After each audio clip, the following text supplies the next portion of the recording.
Welcome to Syncly. Today, we're focusing on how to effectively manage your tasks, ensuring nothing falls through the cracks.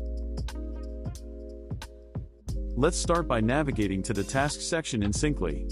Here, you can easily organize all your tasks, whether they're for work, personal projects, or anything in between. When adding a task, begin by giving it a clear title and defining the start and end times. This helps you stay on schedule and ensures that deadlines are met.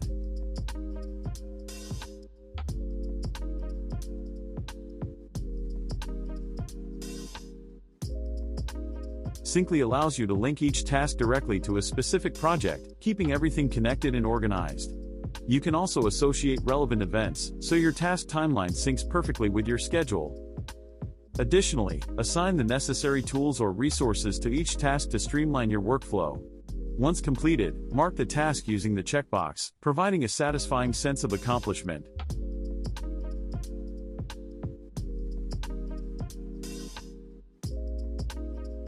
Thanks for tuning in.